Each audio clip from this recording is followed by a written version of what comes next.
Halo, selamat malam semua. Bagaimana kabar kalian? Semoga tetap dalam kondisi sehat ya, tetap jaga protokol kesehatan. Walaupun kondisi kita tidak bisa bertatap muka secara langsung, namun setidaknya transfer materi itu akan terus berjalan ya. Baik, hari ini kita akan kembali masuk ke dalam mata kuliah Kewirausahaan 1 Politeknik Tonggak Ekuator ya. Materi kita hari ini tentang konsep dasar dan motivasi berwirausaha.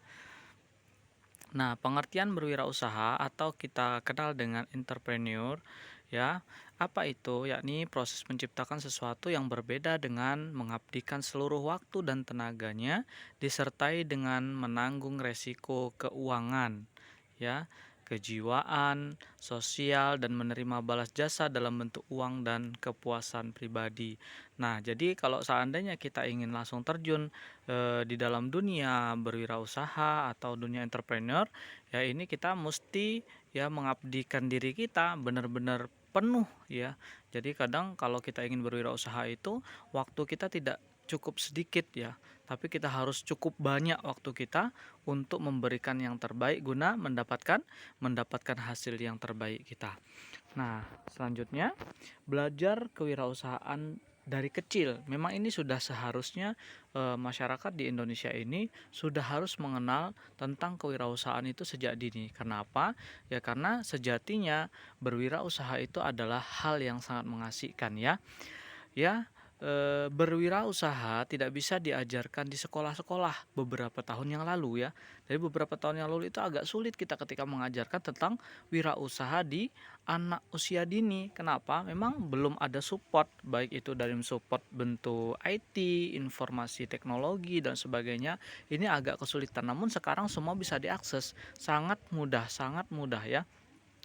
Nah, sekarang itu bisa dengan adanya transformasi kewirausahaan yang telah berkembang, penanaman sikap dan perilaku, membuka bisnis, kemudian akan membuat mahasiswa menjadi seorang wirausaha yang berbakat. Nah, kalau di kampus-kampus itu ada istilah dengan PKM, program kreativitas mahasiswa. Ini adalah sebuah bentuk apresiasi dari pemerintah ya untuk mendukung daripada proses-proses pembentukan jiwa-jiwa wirausaha atau jiwa-jiwa entrepreneurship.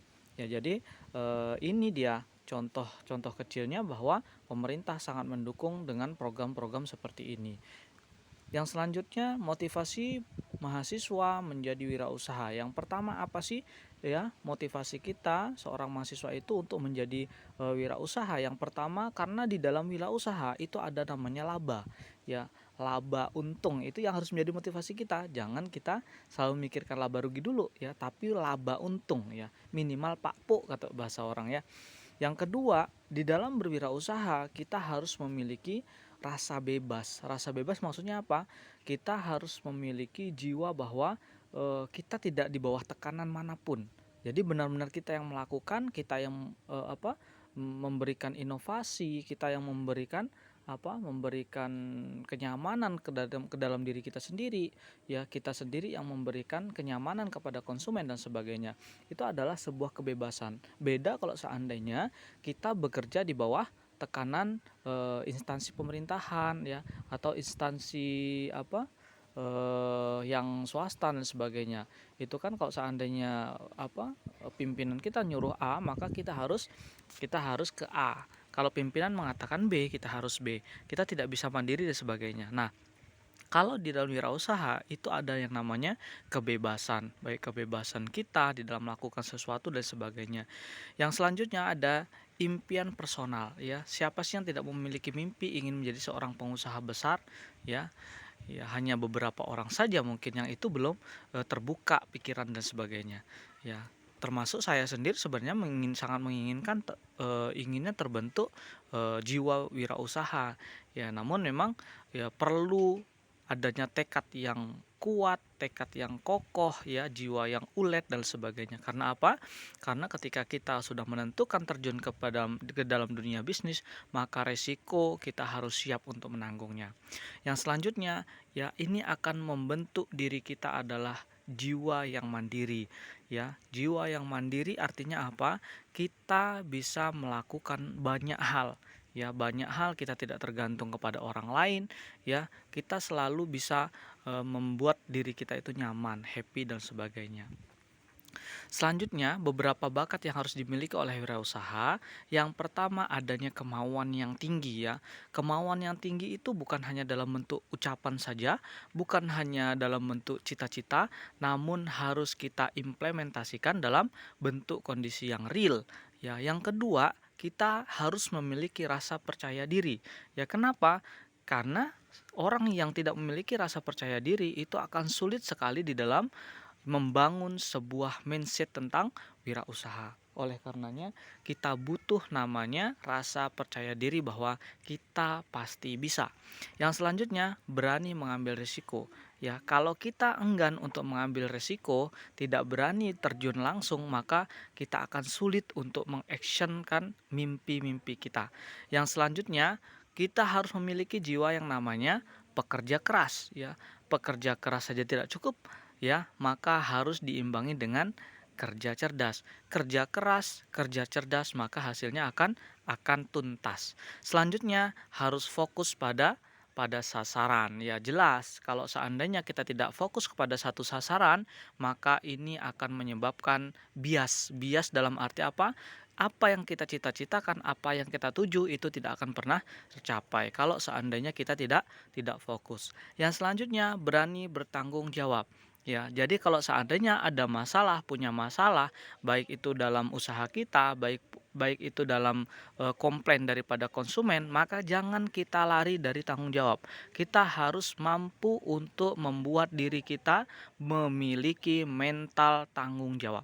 Nah, ini yang penting. Yang selanjutnya, kita harus memiliki jiwa yang inovatif. Ya, kita tidak eh, kita itu dilarang untuk cepat puas dengan produk yang A. Maka kita harus memiliki inovasi karena apa? Karena yang namanya berwirausaha itu sangat banyak saingannya.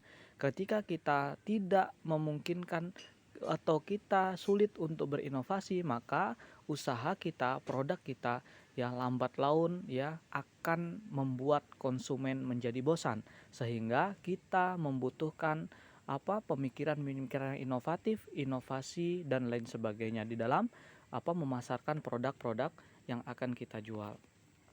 Selanjutnya, kelemahan berwirausaha itu apa sih? Ya, ada beberapa ya kelemahan terkait dengan berwirausaha. Yang pertama, pendapatan tidak pasti dan resiko ada pastinya. Kalau dikatakan tinggi, ya ada juga. Ya, tapi tidak juga selalu berisiko tinggi. Yang selanjutnya, bekerja keras, waktu atau jam kerja itu relatif panjang. Ya jelas, karena kalau seandainya relatif pendek ya itu bukan kerja menjadi wirausaha, tapi itu kerja di bawah tekanan orang lain. Yang selanjutnya, kualitas hidup masih rendah sampai dengan usahanya berhasil sebab harus berhemat. Oh jelas ya, jadi prinsip rekan-rekan kita ya, orang-orang Chinese itu kenapa mereka bisa sukses itu karena apa? Karena mereka itu rela untuk makan seadanya, yang penting usahanya bisa bertahan bahkan bisa survive. Jadi seperti itu ya. Jadi kalau seandainya kita ya memutuskan untuk berwirausaha, punya untung sedikit, jangan langsung kita ingin beli ini, beli itu dan sebagainya, tapi diinvestasikan lagi. Jadi untung yang sedikit itu bagaimana kita putar menjadi modal lagi. Jadi seperti itu harus berhemat dan sebagainya. Selanjutnya itu adanya tanggung jawab sangat besar. Banyak keputusan yang harus dibuat walau kurang menguasai persoalan. Jelas ya. Jadi intinya kita tidak boleh lempar batu sembunyi tangan, kita tidak boleh melepaskan diri dari semua masalah dan sebagainya, tapi kita harus memiliki rasa tanggung jawab. Selanjutnya, keuntungan berwirausaha juga lumayan menjanjikan. Apa saja? Peluang untuk mencapai tujuan yang dikehendaki, itu yang pertama. Yang kedua, peluang untuk mendemonstrasikan potensi seorang secara penuh, jelas. Yang selanjutnya, peluang untuk memperoleh manfaat dan keuntungan secara maksimal. Oh jelas, kalau seandainya kita bekerja di sebuah instansi, maka keuntungan per bulan ya itu dalam bentuk gaji. dan nominalnya sulit untuk menambah, ya sulit juga untuk kurang, jadi stabil. Misalnya gajinya 2.500.000, ya 2.500.000 terus, sekian tahun baru bisa naik 2.600.000. Coba kalau seandainya berwirausaha hari ini kecil, besok bisa jadi sangat besar. Karena apa? Tidak ada yang tahu, ya hari ini apa produknya itu laku keras, ya atau sedang-sedang, atau tidak laku sama sekali. Nah, yang namanya wirausaha itu disebut juga salah satu adalah mysterious problem. Kita tidak pernah tahu keuntungannya akan seberapa. Oleh karenanya ini menjadi sebuah tantangan tersendiri. Selanjutnya, peluang untuk memperoleh manfaat dan keuntungan secara maksimal tadi, ya. Peluang untuk membantu masyarakat dengan usaha konkret. Jelas, ya. Mereka yang berani berwirausaha cenderung bisa memanfaatkan atau memanfaatkan sesuatu yang ada berpotensi dalam dirinya. Bisa juga ini merekrut karyawan daripada apa? Daripada rekan-rekannya, ya. Ya, masyarakat yang kesulitan itu bisa direkrut menjadi karyawan tetapnya. Nah, ini menjadi salah satu bentuk keuntungan di dalam berwirausaha. Nah, ini ada cash flow quadrant memaparkan bagaimana cara memperoleh penghasilan menurut Robert T. Kiyosaki. Yang pertama itu ada E, yaitu employee owner. Yang kedua ada self employed. Yang ketiga ada B, business. Yang I, ya, yang terakhir itu ada investor. Apa itu? Nah, yang I tadi adalah merupakan pegawai, ya. Jadi pegawai. Nah, pegawai ini ya sangat diperlukan, ya. Ini ada kuadran, ini ada kelas-kelasnya. Yang selanjutnya S. S itu ada pekerja lepas, ya. Pekerja lepas itu seperti apa? Ya, pekerja lepas itu ya mereka yang sehari gajinya sehari, ya. 2 hari gajinya 2 hari, itu pekerja lepas, ya. Mereka juga kadang ya pekerja lepas ini tidak tentu, ya, besok dapat atau tidak. Yang selanjutnya itu yang B, ya, pemilik usaha, ya, atau disebut dengan owner, ya. Pemilik usaha ini biasanya sangat dirindu-rindukan, ya. Tapi ya selain daripada pemilik usaha, dia juga harus ya, berani untuk menanggung sebuah risiko besar, ya, karena memiliki usaha itu harus siap bertanggung jawab terhadap usahanya. Yang terakhir, yang I adalah penanam modal atau disebut dengan investor, ya. Jadi dalam usaha juga ada yang namanya investor. Dia tidak bekerja tapi setiap bulannya dia mendapatkan hasil daripada apa yang dia investasikan. Ya, nah pertanyaannya, Anda ingin berada di kuadran yang mana? Ya, apakah sebagai pegawai, apakah sebagai pekerja lepas, apakah sebagai pemilik usaha, atau penanam modal? Nah, kembali dalam diri kita masing-masing. Nah, itu penjelasannya apa? Yang E, ya, mempunyai pekerjaan dan bekerja untuk orang lain, ya, memiliki pekerjaan dan bekerja untuk orang lain. Yang S, yang pekerja lepas tadi, mendapat penghasilan dengan bekerja untuk diri sendiri. Yang selanjutnya yang B, memiliki usaha yang menghasilkan uang. Oh, jelas. Yang selanjutnya I, mendapat penghasilan dari berbagai investasinya. Nah, yang terakhir yakni adalah keterampilan teknis dan personalia yang diperlukan untuk berhasil pada masing-masing kuadran adalah berbeda-beda, ya. Secara personal, menjadi seorang pegawai itu memiliki skill yang berbeda, ya. Menjadi seorang pengusaha itu juga memiliki skill yang berbeda. Menjadi pekerja lepas juga memiliki skill yang berbeda. Menjadi seorang owner atau pengusaha itu memiliki skill yang berbeda. Yang terakhir, menjadi seorang investor itu juga harus memiliki skill yang berbeda dan tersendiri. Oke, mungkin ini saja yang dapat saya sampaikan, ya. Kurang dan lebihnya saya mohon maaf, ya. Saya akhiri. Selamat malam dan salam sejahtera untuk kita semua.